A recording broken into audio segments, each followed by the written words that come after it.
Today, I want to talk about estimating area under the curve with the right-ended Riemann sum. So let's get into it. So here we have our formula for our C sub k. And let's recall that the formula for our Riemann sum will be the limit as n approaches infinity of the sum where k runs through 1 to n of f of C sub k times delta x. Okay? So the first step is figuring out what delta x is. So delta x will equal b minus a over n. Now, if we look up here, we can see our interval is 1 comma 3, right? This is actually a comma b, okay? So here we have our delta x. We can just substitute these in, and we get 3 minus 1 over n, which simply equals 2 over n, right? Then, from there, what we want to do is, let's go back to our C sub k, and we can do C sub k equals delta x, 2 over n, times k plus a, and a, from up here, we know that, equals 1. Then we're going to take this, and we're going to substitute it into here. So then, we'll get this equals the limit, as n approaches infinity, of the sum, where n runs through k to 1, or sorry, k runs through 1 to n, right, so we're going to take C sub k and put it into our f of x, which is x squared plus 1. So this will be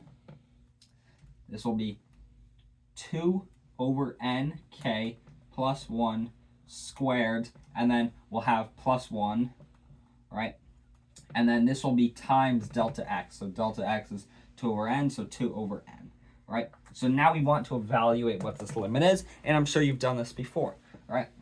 So then we're just going to, we can say this equals the limit as n approaches infinity, and from here we can actually factor out 2 over n from the sum because it's not affected by it, right?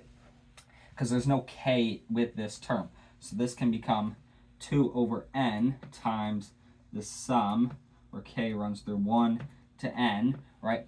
Then from here, we're going to expand this. So this will be 4 over n squared times k squared, right? Then this plus 4 over n times k, right? And then this will be plus 1, right? And then another plus 1.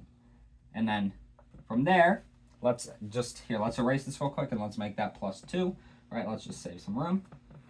Then from there, what can we do? Well, we're just going to start to evaluate the sum, right? So this will equal the limit as n approaches infinity of 2 over n, right? And now we're going to remove this sum notation, right? And this, right in here, this part is not affected by any k, so we're going to be multiplying it by the formula for k squared, right? For the sum of k squared.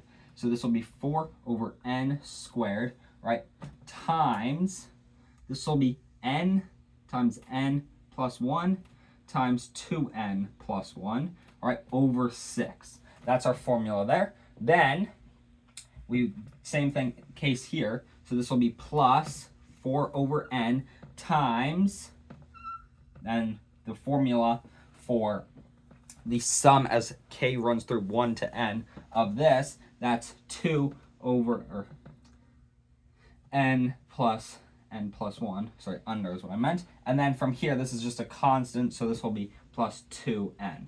From there, now we can actually start to evaluate what that limit, actually, before we evaluate the limit, right, we're going to look at this and we're going to say, what can we simplify, right? We can see, all right, here there's an n and here there's an n squared, and they're being multiplied, so we can get rid of that. And then same case here, get rid of that and get rid of that. And that appears to be all we can do. And then we can actually also change this to 2, and we can change this to 3, and then we can get rid of that and change this to 2, right?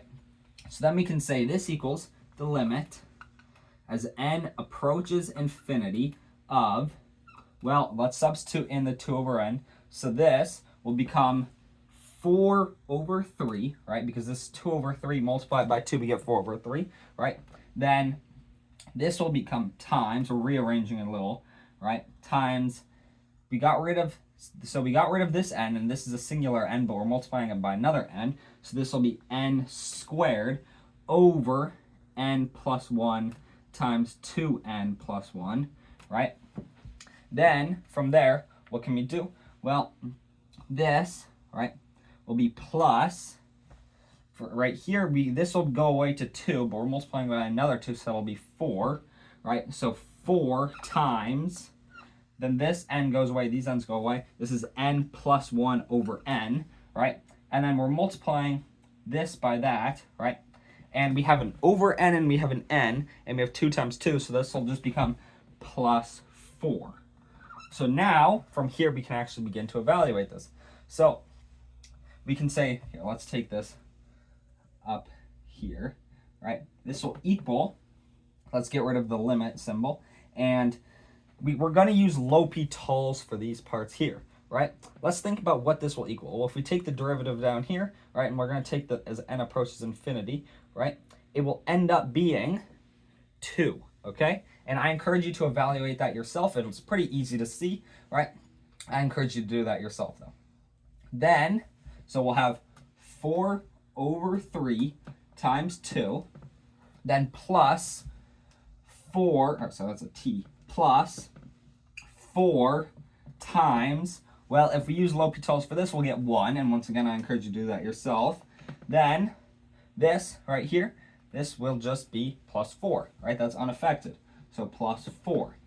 So then we get 8 over 3 plus 8, right? So 8 over 3 plus 8, that's the same thing as 8 over 3 plus 24 over 3, right? Which just equals 32 over 3. And we can't simplify that anymore. And that is our area under the graph, right? Well, our estimate from the interval 1, 3 of f of x squared plus 1. Thank you for watching. Let me know if I say anything wrong or if you have anything additional to add. Have a great day.